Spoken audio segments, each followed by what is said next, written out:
जय हिंद साथियों, मैं CSTA लॉन्चपैड चैनल पे आपका हार्दिक स्वागत करता हूं और कंटिन्यूएशन में ब्लड का ये आपका आखिरी जो है पार्ट रहेगा। हम लोग जो है ऑब्जेक्टिव क्वेश्चन में वन लाइनर में जो है लगभग 1 to 35 1 से 35 तक क्वेश्चन हम लोगों ने कर लिया है। अब जो है इसमें लगभग हमने 72 के आसपास 75 के आसपास क्वेश्चन जो है कलेक्शन किया है। तो उसमें हम लोग आज जो है 36 नंबर से शुरू करते हुए आगे बढ़ेंगे और मैं आप लोग से पुनः एक बार रिक्वेस्ट करेंगे, गुजारिश करेंगे कि आप जो है वीडियो को जो है एंड तक देखिए और क्या पता, जैसे बोला जाता है, क्या पता गुच्छे की आखिरी चाबी जो है ताला को खोल दे, उतना इंपॉर्टेंट होता है एक एक पॉइंट। तो उसी तरह से आखिरी क्वेश्चन तक आपको देखना है। आखिरी क्वेश्चन भी आपके लिए एक इम्पोर्टेंट क्वेश्चन बन सकता है। ऐसे तो सभी यहाँ पे मैक्सिमम जो है इम्पोर्टेंट क्वेश्चन को ही लिया गया है, जनरल क्वेश्चन को अवॉइड किया गया है। जो आप जानते हैं, हम जानते हैं, कॉमन चीज़ है, उनको हमने छोड़ दिया है और जो इम्पोर्टेंट जो आपके एग्जाम में पूछे जा सकते हैं क्वेश्चन, उन्हीं का हमने संग्रह किया है, कलेक्शन किया है। तो आइए आज हम लोग शुरू करते हैं क्वेश्चन नंबर 36 से। देखेंगे यहाँ 36 नंबर क्वेश्चन क्या बोल रहा है, देखेंगे। मानव शरीर में रुधिर स्कंदन, रुधिर स्कंदन का मतलब होता है ब्लड क्लॉटिंग, में किस खनिज की भूमिका महत्वपूर्ण होती है। बहुत ही इंपॉर्टेंट है।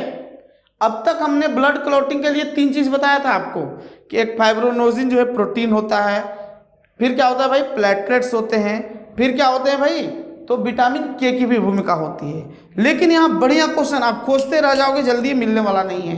लेकिन ध्यान रखना, ये इंपॉर्टेंट है कि ब्लड क्लॉटिंग में कैल्शियम, जिसका सिंबल होता है क्या, Ca, वो जो है महत्वपूर्ण भूमिका अदा करता है। तो किस खनिज की महत्वपूर्ण भूमिका होती है, तो याद रखेंगे कैल्शियम। ब्लड का थक्का बनने में कैल्शियम की भी भूमिका होती है, बहुत इंपॉर्टेंट है।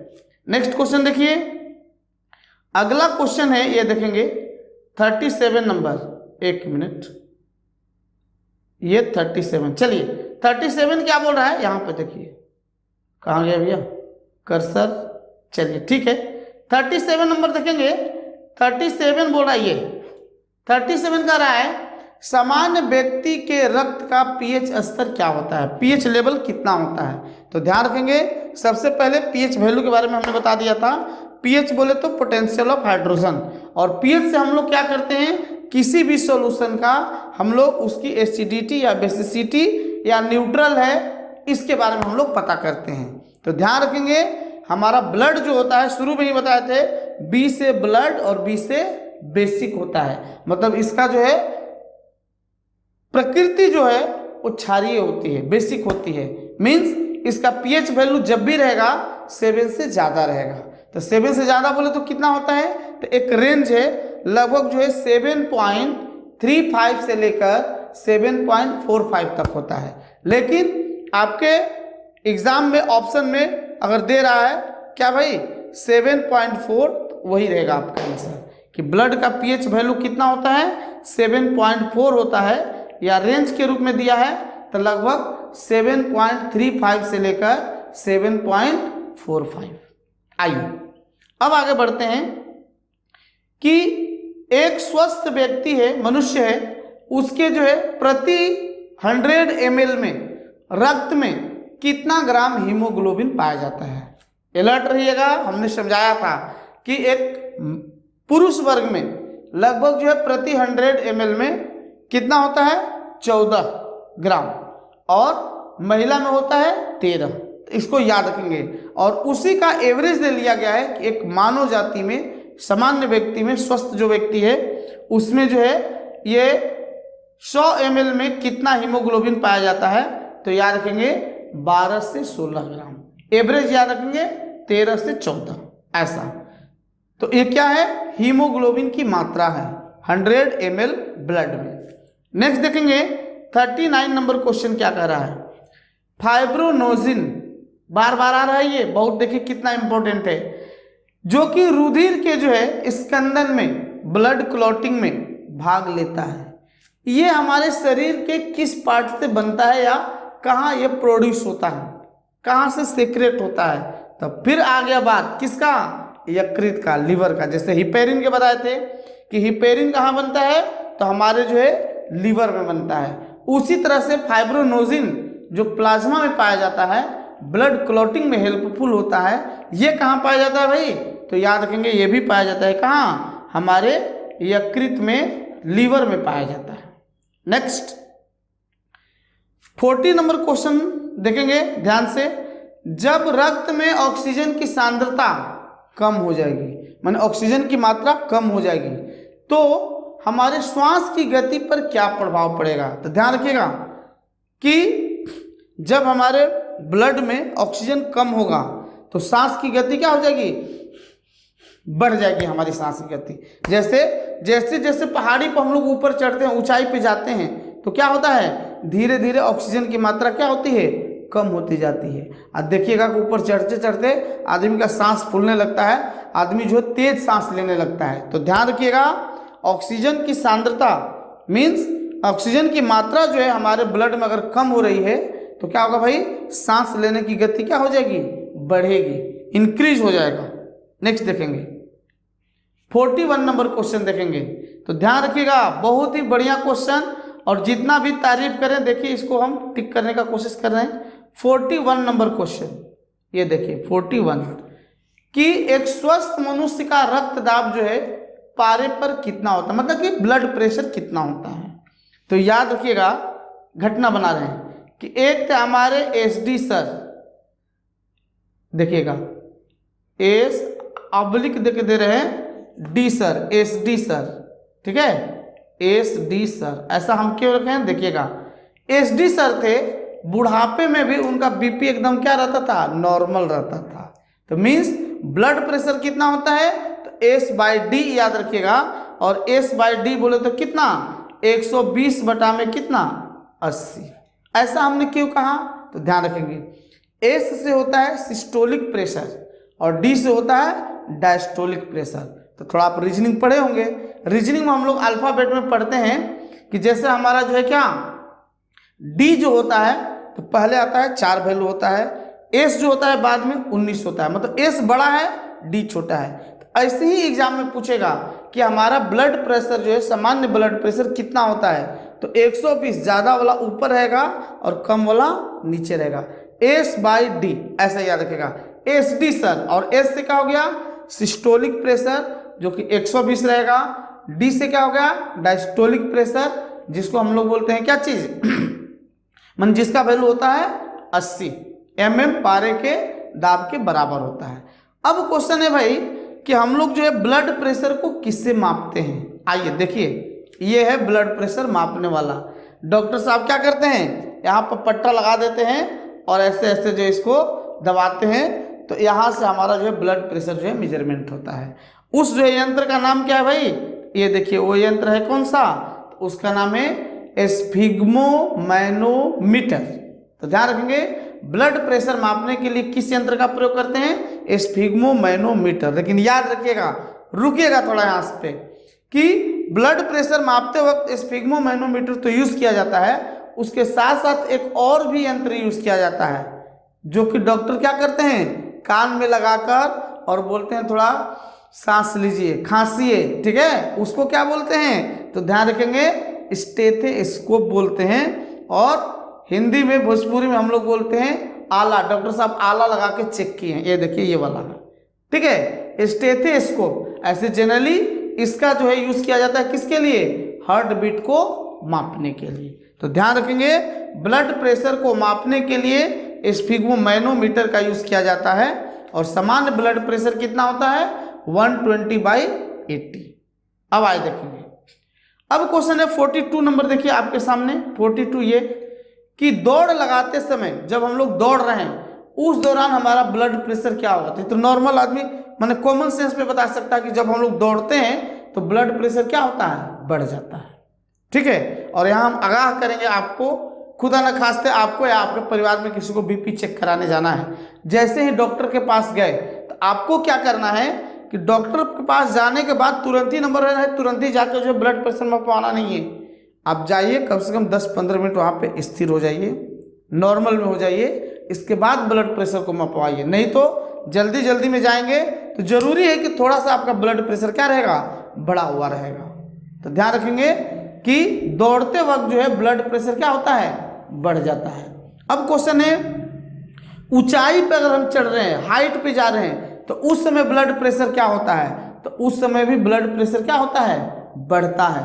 ऊंचाई के बढ़ने के साथ साथ ब्लड प्रेशर भी क्या होता है, बढ़ता है।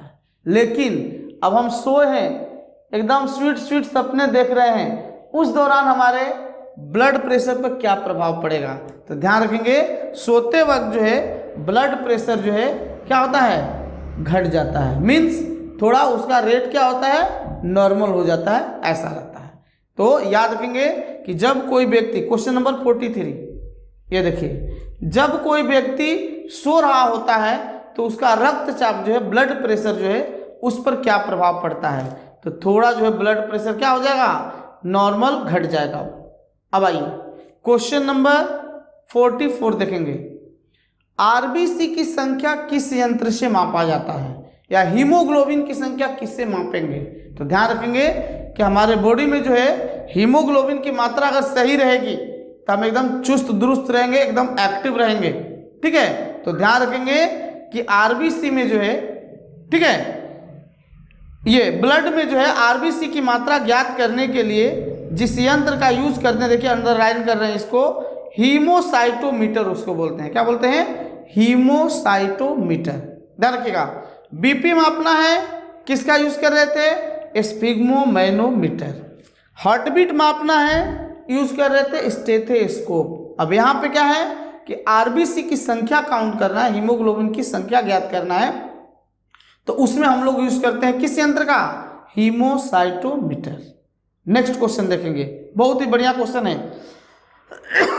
बढ़िया क्वेश्चन क्या है, देखिए, अब तक हम लोग हीमोग्लोबिन के बारे में पढ़ लिए कि हीमोग्लोबिन में पाया जाता है आयरन, साथ साथ में क्या मिलता है, ग्लोबिन नामक प्रोटीन मिलता है।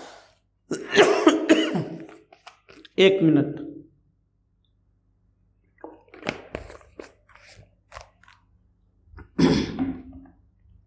तो ग्लोबिन नामक प्रोटीन मिलता है,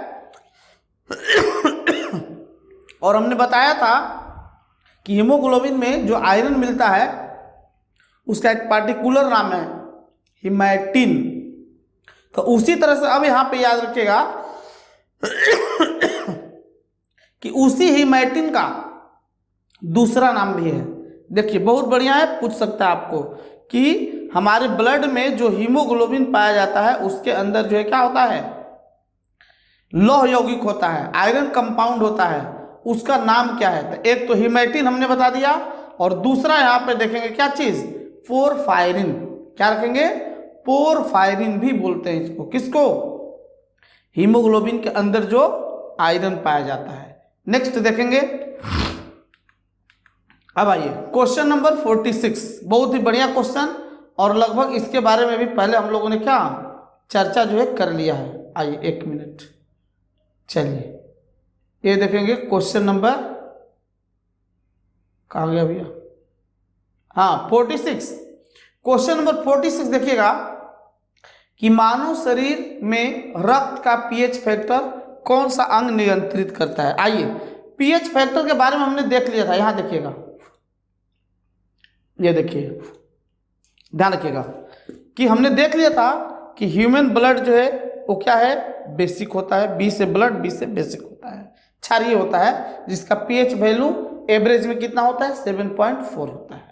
अब क्वेश्चन है कि हमारे बॉडी में जो पीएच उसको जो है मेंटेन करने का काम कौन करता है। तो ध्यान रखेंगे, हमारे बॉडी में जो किडनी है, जिसको हम लोग गुर्दा भी बोलते हैं, ब्रिक भी बोलते हैं, जो हमारे ब्लड का क्या करता है, प्यूरिफिकेशन करता है, शुद्धिकरण का काम करता है।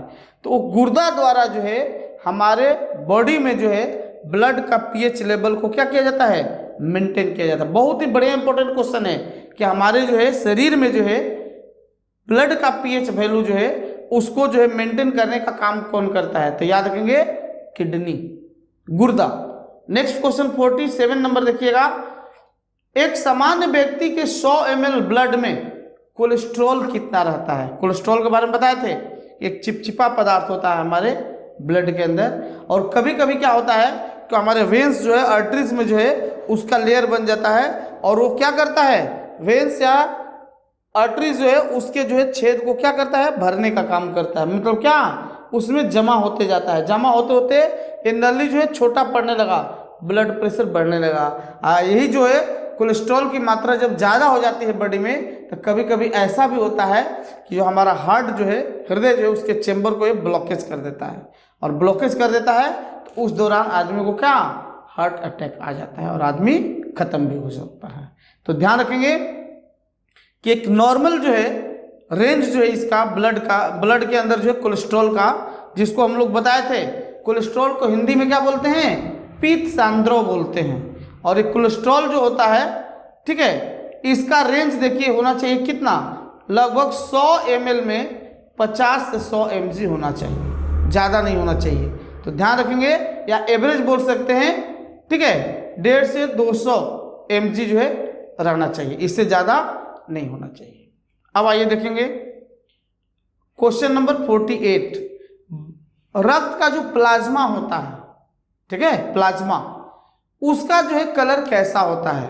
तो पहले से ही हम लोग पढ़ रहे हैं कि प्लाज्मा जो होता है वो पीले कलर का होता है, येलोइश कलर का होता है। देखिए यहाँ पे प्लाज्मा कैसा होता है, येलोइश कलर का होता है, पीले कलर का होता है।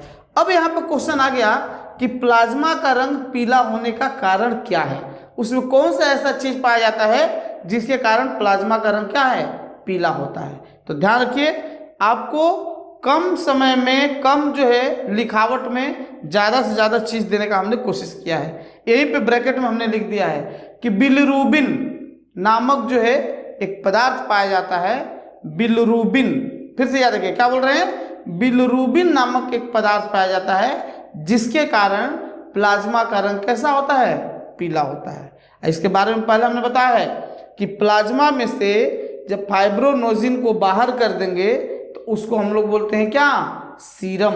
और सीरम का भी कलर कैसा होता है, हल्का पीला ही होता है। नेक्स्ट 49 नंबर देखेंगे। 49 बोल रहा है सामान्य व्यक्ति का अनुशीलन, अनुशीलन बोले तो डायस्टोलिक, एक बताए थे सिस्टोलिक। तो याद रखेंगे डायस्टोलिक प्रेशर कितना होता है, तो डी छोटा वाला है, एस बड़ा वाला है, तो छोटा वाला बोला तो कितना 80। डायस्टोलिक प्रेशर कितना होता है, 80 होता है, और सिस्टोलिक कितना होता है, 120 होता है, जो कि नेक्स्ट क्वेश्चन में 50 नंबर क्वेश्चन में कि सामान्य व्यक्ति का सिस्टोलिक रक्तदाब कितना होता है। तो याद रखेंगे 120 mm पारे के बराबर होता है। नेक्स्ट 51 नंबर क्वेश्चन देखेंगे कि सामान्य स्थिति में हृदय से आने वाले रक्त का कितना प्रतिशत भाग हमारे किडनी को जाता है। हृदय से ब्लड जो पंपिंग हो रहा है, ऐसे पंप कर रहा है, तो कह रहा है कि वहां से जो ब्लड चलता है उसका कितना परसेंटेज भाग जो है हमारे जो है किडनी को मिलता है, किसके लिए, प्यूरिफाई करने के लिए। तो याद रखेंगे 24, लगभग जो है 25% पकड़ लीजिए, 24% जो है ब्लड जो है हमारे किडनी को मिलता है कि लो भैया इसको क्या करो, आप सफाई करो, ठीक है। और इसी किडनी के ऊपर ध्यान रखिएगा, बहुत इंपॉर्टेंट क्वेश्चन है, किडनी के ऊपर एक जो है ग्लैंड पाया जाता है जिसको हम लोग बोलते हैं क्या, एड्रिनल ग्लैंड। देखिएगा यहाँ थोड़ा सा कोशिश करते हैं, सपोज मान लीजिए ये जो है किडनी है, ऐसा पार्ट, और यहाँ पे ये एड्रिनल ग्लैंड होता है। इस एड्रिनल ग्लैंड से जो है हार्मोन्स जो है एड्रिनेलिन माने हार्मोन सेक्रेट होता है। और यही याद रखिएगा कि एड्रिनल ग्लैंड ही हमारे ब्लड प्रेशर को क्या करता है, कंट्रोल करता है। क्या बोले हैं, फिर से सुनिएगा कि हमारे ब्लड प्रेशर को कंट्रोल करने का, नियंत्रित करने का काम कौन करता है, एड्रिनल ग्लैंड। कहाँ पाया जाता है, जस्ट ब्रिक के ऊपर, किडनी के ऊपर पाया जाता है। नेक्स्ट क्वेश्चन की ओर बढ़ेंगे, ये देखेंगे क्वेश्चन नंबर 52, बहुत बढ़िया क्वेश्चन जो कि पहले चर्चा हो चुका है, ज्यादा इस पर डिस्कस नहीं करेंगे। RH फैक्टर का खोजकर्ता कौन है, पढ़ चुके हैं, कार्ल लैंडस्टीनर एंड वीनर। इन्होंने ही ब्लड ग्रुप का भी खोज किया था कि ब्लड ग्रुप कितने, 4 होते हैं, ए बी एंड ओ। आइए आगे बढ़ेंगे, और अगला क्वेश्चन बहुत ही बढ़िया क्वेश्चन है, देखिएगा 53 नंबर। कि रुधिर वर्ग ओ धारण करने वाले व्यक्तियों में कौन सा प्रोटीन पदार्थ नहीं पाया जाता है। तो हमने शुरू में ही चर्चा किया था कि AB जो होता है ब्लड ग्रुप, उसमें एंटीबॉडी नहीं पाया जाता है, और O में क्या नहीं पाया जाता है, एंटीजन नहीं पाया जाता है। देखिए वही है क्या, यस। देखिए 53 का आंसर यहां देखिए कि एंटीजन A तथा B दोनों नहीं पाए जाते हैं, किसमें, ब्लड ग्रुप O में। तो ध्यान रखिएगा ब्लड ग्रुप O में एंटीजन नहीं पाए जाते हैं, इसीलिए इसका ब्लड जो है किसी को चढ़ाया जा सकता है, इसीलिए यूनिवर्सल डोनर कहलाता है ब्लड ग्रुप, कौन सा, O। 54 क्वेश्चन की तरफ आइए। 54 क्या कह रहा है, आरबीसी के निर्माण के लिए किसकी उपस्थिति जरूरी है। ध्यान रखिएगा, हम तो समझ गए क्या भाई कि ब्लड हमारा बनता है कहाँ, बोन मैरो में बनता है, अच्छी बात है, लेकिन उसको बनने के लिए ठीक है कौन सा पदार्थ की जरूरत होती है। तो याद रखेंगे फोलिक एसिड, और उस फोलिक एसिड को हम लोग बोलते हैं क्या, vitamin B9। Vitamin B complex में B9 होता है, वो जो है हेल्प करता है आरबीसी के बनने में, कहाँ, बोन मैरो के अंदर। नेक्स्ट क्वेश्चन देखेंगे, आगे एक क्वेश्चन आएगा कि बोन मैरो के अंदर वो कौन सा टिश्यू होता है, कौन सा उत्तक होता है जहां पर जो है ये हमारा आरबीसी का निर्माण होता है, आगे के लिए रहेगा। आइए देखते हैं क्वेश्चन नंबर 55।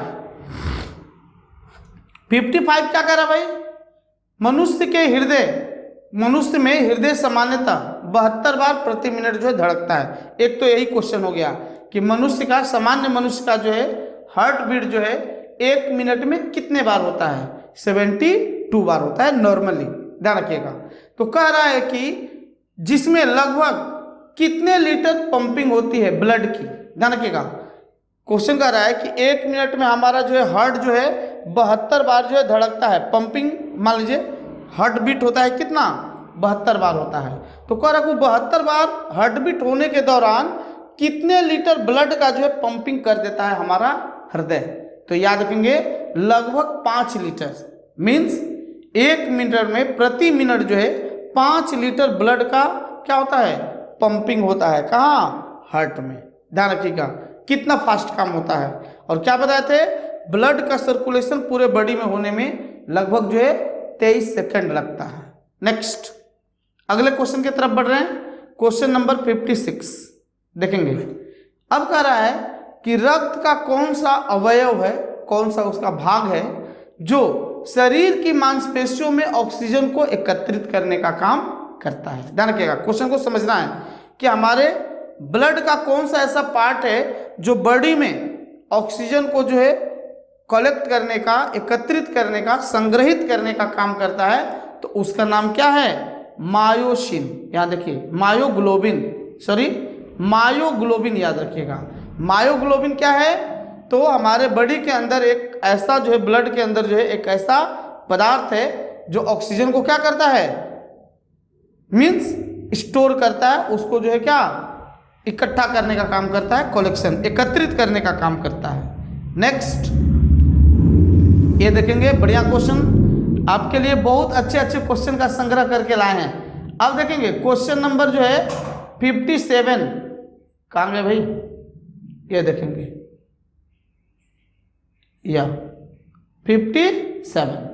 आरबीसी की खोज किसने किया था। 2 चीज अभी तक हमने पढ़ लिया इसमें कि ब्लड ग्रुप का खोज किसने किया था भाई, तो Karl Landsteiner and Wiener. Blood circulation का खोज किसने किया था, विलियम हार्वे। अब यहाँ यूनिक क्वेश्चन है कि आरबीसी का खोज किसने किया था। तो याद रखेंगे एंटोनी लीवेनहॉक। किसने किया था, एंटोनी लीवेनहॉक। देखिए आपके आंसर में याद दिया हुआ एंटोनी लीवेनहॉक। नेक्स्ट क्वेश्चन की तरफ पढ़ेंगे, अगला है 58 नंबर क्वेश्चन देखेंगे। भ्रूण अवस्था में आरबीसी कहाँ बनता है, चर्चा हो चुका है। भ्रूण अवस्था के दौरान आरबीसी जो है यकृत में बनता है, लीवर में बनता है। लीवर को हम दूसरे नाम से भी जानते हैं, जिगर के भी नाम से जानते हैं। नेक्स्ट, अब ये जो बार बार क्वेश्चन आ चुके हैं उसको जल्दी से हम खत्म करेंगे। आरबीसी का कब्रगाह किसको कहते हैं, तो ध्यान रखेंगे स्प्लीन, प्लीहा या तिल्ली को कहते हैं। ये क्वेश्चन देखिए 60 नंबर, बहुत ही मज़ेदार है, बढ़िया क्वेश्चन है, पूछ सकता है आपके एग्जाम में कि हमारा जो ब्लड होता है उसमें आरबीसी और डब्ल्यूबीसी का रेशियो कितना होता है। तो हमने बताया है कि सबसे ज़्यादा संख्या होता है किसका, आरबीसी का, उसके बाद किसका होता है, प्लेटलेट्स का, सबसे कम होता है डब्ल्यूबीसी का। तो यहाँ देखिए आरबीसी और डब्ल्यूबीसी का रेशियो कितना है, 600:1, 600:1। अब एग्जाम में इसको उल्टा भी क्वेश्चन पूछ सकता है कि ब्लड में डब्ल्यूबीसी और आरबीसी का रेशियो क्या है। तो ये नहीं कि रट्टा मारे 600:1, 600:1, उसी को जाकर टिक करके चले आए, गलत। ध्यान रखिएगा, आरबीसी ज़्यादा रहेगा, डब्ल्यूबीसी कम रहेगा, मीन्स 600:1। ऐसे ही एक क्वेश्चन पूछता है कि जो हमारा तिरंगा झंडा है उसमें लंबाई चौड़ाई का अनुपात क्या होता है। तो लंबाई चौड़ाई दिया है तो 3:2, लेकिन उल्टा दे दिया चौड़ाई और लंबाई का अनुपात कितना होता है तो 2:3 बोलना पड़ेगा। तो वैसे यहाँ पे भी सतर्क रहिएगा, आरबीसी ज़्यादा है, 600:1। क्वेश्चन नंबर 61 की तरफ चलते हैं। मानव शरीर के किस अंग में रक्त नहीं पाया जाता है। बहुत बढ़िया क्वेश्चन है यार। अगर ऑप्शन में रहा आपको कि शरीर का कौन सा ऐसा पार्ट है जहां पे ब्लड नहीं होता है, अगर कॉर्निया नहीं दिया है, दिया है आंख, ठीक है, किडनी, हार्ट, फेफड़ा, ऐसे दिया कुछ, तो याद रखेंगे आंख में वहां आंसर मारना है कि आंख में ब्लड नहीं पाया जाता है। लेकिन रुकिएगा, यहाँ पर रहेगा आप बोलेंगे कि अरे सर आंख में तो जैसे हम लोग मिसते हैं या कुछ जो कीड़े मकोड़े या डस्ट वगैरह चला जाता है तो आंख जो है लाल लाल हो जाता है। अगर वहां तक ब्लड पहुंचता नहीं तो आंख लाल होता कैसे। आपकी बात सही है, बिल्कुल सही है। तो ध्यान रखिएगा यहाँ से कि आंख का ही एक पार्ट होता है कॉर्निया, और ध्यान रखेंगे आंख का जो ऊपर वाला भाग जो है, आंख के बारे में भी पढ़ाएंगे आपको पूरा बढ़िया से डिटेल में, ऊपर वाला जो लेयर पाया जाता है सफेद कलर का, उसको बोला जाता है क्या, कॉर्निया। और ध्यान रखेंगे उसमें जो है ब्लड जो है नहीं जाता है, ठीक है। तो अब जो है क्वेश्चन आता है कि एक नया तरह का क्वेश्चन आपको बता रहे हैं कि भाई आंख का वो कौन सा भाग है दान किया जाता है। सुने होंगे कि कोई कोई जो है अपने लाइफ में वो पहले से अनाउंसमेंट कर देता है कि हमारे मरने के बाद मेरे आंख को डोनेट किया जाए, किसी को हम दान देने वाले हैं। तो दान करने का मतलब क्या, डॉक्टर जो है सड़सी लिया और आंख को निकाल दिया और उसको लगा दिया, नहीं, यही कॉर्निया को ही निकाला जाता है और ट्रांसप्लांट किया जाता है। और एक चीज और याद रखिएगा कि जिस व्यक्ति की आंख निकाली जा रही है, मतलब कॉर्निया को निकालकर ट्रांसप्लांट करना है, तो उसकी मृत्यु के बाद लगभग 8 घंटे के अंदर ही इस जो कॉर्निया को निकालकर ट्रांसप्लांट करना होता है। ऐसा नहीं कि प्रिजर्व करके रख लिए, हमारे जो कोई खानदान में किसी का जरूरत पड़ेगा तो बाद में उसको देंगे, ऐसा नहीं होगा। तो ध्यान रखेंगे कि आंख का वो कौन सा पार्ट है, कौन सा हिस्सा है जो दान किया जाता है, तो उसका नाम क्या है भाई, कॉर्निया। नेक्स्ट क्वेश्चन देखेंगे, क्वेश्चन नंबर 62 क्या कर रहा है भाई कि मानव शरीर के रक्त में सबसे ज्यादा पाया जाने वाला डब्ल्यूबीसी कौन है। डब्ल्यूबीसी कौन है बोल रहा है। तो डब्ल्यूबीसी में कई पार्ट बताए थे हमने, तो उसमें ध्यान रखिएगा कि न्यूट्रोफिल्स जो होता है उसकी संख्या क्या होती है, सबसे ज्यादा होती है। सबसे अधिक संख्या में कौन पाया जाता है, न्यूट्रोफिल्स। अब इसके जस्ट उल्टा पूछेगा कि सबसे कम संख्या में कौन पाया जाएगा भाई, तो याद रखिए यह है बेसोफिल्स, ठीक है। न्यूट्रोफिल्स सबसे ज्यादा होता है और बेसोफिल्स क्या होता है, सबसे कम होता है। तो संख्या के मामले में कम ज्यादा हो गया, न्यूट्रोफिल्स ज्यादा, बेसोफिल्स कम। अब क्वेश्चन है भाई कि बड़ा आकार किसका होता है, छोटा आकार किसका होता है। तो हमने बताया था कि लिम्फोसाइट क्या एंटीबॉडी क्या करता है भैया, वो आके बोलता है कि अरे भैया भैया देखो देखो देखो हमारे बॉडी में जो है घुस रहा है क्या चीज, वायरस, बैक्टीरिया, रोगाणु, चल उसको फटाफट हम लोग खत्म करते हैं। तो लिम्फोसाइट जाता है, उसको ले घुसा मारता है, एकदम खत्म। और खत्म करके बोलता है ओ मोनोसाइट भैया लो तुम्हारे लिए खाना हमने तैयार कर दिया। मतलब मोनोसाइट लड़ने का काम किसने किया, देखिए आगाह किया किसने, एंटीबॉडी ने, बॉडी को अलर्ट कर दिया भैया आ गया है रोगाणु हमारे बॉडी में। लिम्फोसाइट क्या करेगा, अब उस रोगाणु से लड़ेगा, उसको मारेगा, मार डाला उसको, और मरे हुए रोगाणु को खाता है, पचाता है, कौन, मोनोसाइट। तो मोनोसाइट खाया पिया पचाया तो क्या हो गया, बड़ा हो गया। तो ध्यान रखिएगा सबसे बड़ा होता है कौन, WBC का पार्ट, तो याद रखेंगे मोनोसाइट। ठीक है। अब क्वेश्चन है कि सबसे छोटा कौन सा होता है, तो उसका नाम है क्या, लिम्फोसाइट। तो यहाँ पे एक बार फिर से हम रिपीट करने का कोशिश करेंगे कि संख्या के मामले में सबसे ज्यादा होता है न्यूट्रोफिल्स, सबसे कम होता है बेसोफिल्स, आकार के मामले में सबसे बड़ा होता है मोनोसाइट और सबसे छोटा होता है कौन, लिम्फोसाइट। चलिए नेक्स्ट स्लाइड, और शायद ये आखिरी स्लाइड रहेगा ब्लड चैप्टर से। अब आइए देखेंगे। अब क्वेश्चन है कि WBC का वो कौन सा पार्ट है जो एलर्जी से लड़ता है। एलर्जी होती है, किसी किसी को डस्ट का एलर्जी होता है, किसी किसी को कुछ खाद्य पदार्थों का भी एलर्जी होता है, कोई कोई मछली खाता है तो उसके बॉडी में जो सूट नहीं करता है, ऐसे ऐसे चीज होते हैं। ठीक है, तो ध्यान रखेंगे।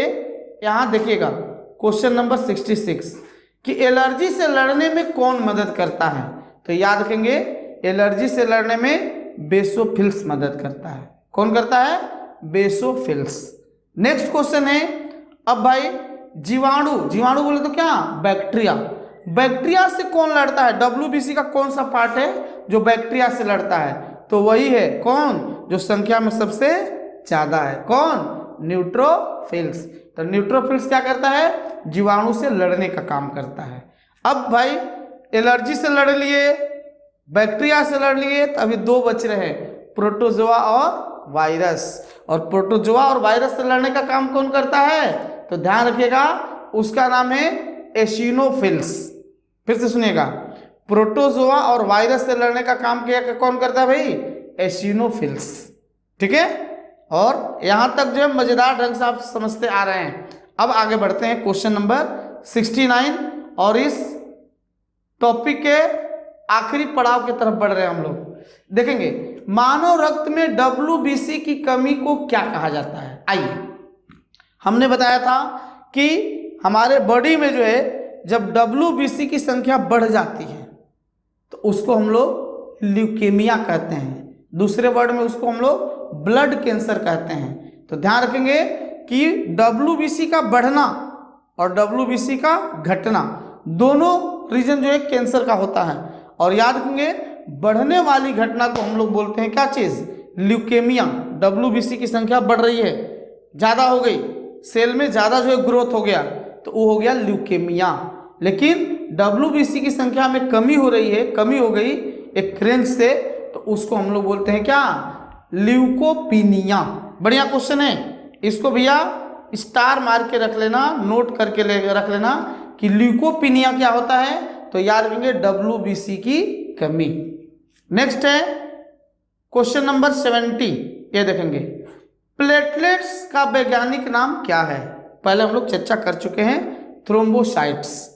प्लेटलेट्स को थ्रोम्बोसाइट्स भी बोलते हैं, जैसे RBC को बोलते हैं एरिथ्रोसाइट, WBC को बोलते हैं ल्यूकोसाइट, उसी तरह से प्लेटलेट्स को हम लोग बोलते हैं क्या, थ्रोम्बोसाइट्स। नेक्स्ट हम देखेंगे सेकेंड लास्ट क्वेश्चन 71, रक्त के शुद्धिकरण की प्रक्रिया को क्या कहा जाता है। तो ध्यान रखना भैया, एक तो नेचुरली हमारा जो है किडनी ब्लड का प्यूरिफिकेशन करता है, और कभी कभी आजकल सुने होंगे बहुत सारी तरह की बीमारियां, हमारा जो है लाइफ स्टाइल ऐसा बदल चुका है, इतने स्ट्रेस हैं, लाइफ स्टाइल बदल चुके हैं, किसी के पास समय नहीं है, सभी बेचैन है, भाग दौड़ की जिंदगी है, उसमें जो है ब्लड शुगर, ब्लड प्रेशर, ये सभी बीमारियां कॉमन हो चुकी हैं। और ध्यान रखेंगे कि इस दौरान जो है ज़्यादा केसेस देखे जा रहे हैं कि भाई XYZ फलाना आदमी का जो है किडनी खराब हो गया, या किडनी बराबर प्रॉपर फंक्शन नहीं कर रहा है। तो उस दौरान डॉक्टर क्या करता है भाई, फेलुअर कंडीशन में जो है किडनी जब फेल हो गया, काम नहीं कर रहा है, तो डॉक्टर क्या करते हैं, उस आदमी को डायलिसिस पे रखते हैं। मीन्स आर्टिफिशियल तौर पे जो है क्या किया जाता है, उसके ब्लड को प्यूरिफाई किया जाता है। तो ध्यान रखेंगे कि हमारे ब्लड का शुद्धिकरण कहाँ होता है, किडनी में होता है। कितने लोगों को कंफ्यूजन रहता है क्या चीज, कि ब्लड का प्यूरिफिकेशन कहाँ होता है, हार्ट में होता है। नहीं, गलत है वो। याद रखेंगे ब्लड का प्यूरिफिकेशन कहाँ होता है, तो याद रखेंगे हमारा डायलिसिस कहाँ होता है, तो किडनी में होता है। डायलिसिस प्रोसेस को कहते हैं, किडनी में होता है। अब ध्यान रखेंगे आखिरी क्वेश्चन रहेगा 72, कि क्वेश्चन है कि ब्लड का निर्माण अस्थि मज्जा में तो होता है, अच्छी बात है। तो अब कह रहा है, हम पहले क्वेश्चन बताए थे आप लोग को, एक क्वेश्चन आगे आएगा कि अस्थि मज्जा में, बोन मैरो में ब्लड का तो फॉर्मेशन होता है, लेकिन वो कौन सा टिश्यू है कि उसमें जो है ब्लड का फॉर्मेशन होता है। तो उस टिश्यू का नाम है, याद रखेंगे, हीमेटोपोएटिक। याद रखिएगा फिर से, हीमेटोपोएटिक, अंडरलाइन कर रहे हैं, देखेंगे यहाँ, हीमेटोपोएटिक टिश्यू, उत्तक। तो हीमेटोपोएटिक टिश्यू जो होता है, उत्तक होता है, उसमें जो है याद रखेंगे बनता है क्या चीज, ब्लड। तो ध्यान रखेंगे, यहाँ तक हमने जो है हमारी जो है हमारा आपका साथ जो है ब्लड से रिलेटेड यहाँ हम तक ने क्वेश्चन जो है समझाने का कोशिश किया, जितना हमारे से बना हमने भरपूर कोशिश किया कि आपको ज़्यादा से ज़्यादा नॉलेज शेयर कर सकें, हमने किया। अगर इसके बावजूद भी आपको लगता है कुछ कम ज़्यादा कि सर नहीं और हमको कुछ इसमें से एक्स्ट्रा जो है और एक्स्ट्रा ऑर्डिनरी चीज़ें चाहिए, आप कमेंट में जरूर लिखिए। कमेंट में लिखने से क्या होता है कि अपनी थोड़ा एनर्जी बढ़ती है। हाँ, कुछ भी लिखिए, हाँ सर बढ़िया है, खराब है, जो भी है, फिर उस कमेंट के हिसाब से हम लोग जो है, या आपकी रिक्वायरमेंट क्या है, इस टॉपिक पर बनाइए, उस टॉपिक पर बनाइए, हम लोग कोशिश करेंगे भरपूर जो है आपको जो है नॉलेज देने का कोशिश करेंगे। तो आइए आज का सेशन यहीं पे मैं समाप्त करता हूं, और पुनः एक बार जो है आपको जो है आगाह करना चाहता हूं कि अगर इस चैनल पे नए हैं तो CSTA लॉन्चपैड चैनल को सब्सक्राइब करें और बेल आइकन दबाना न भूलें। धन्यवाद।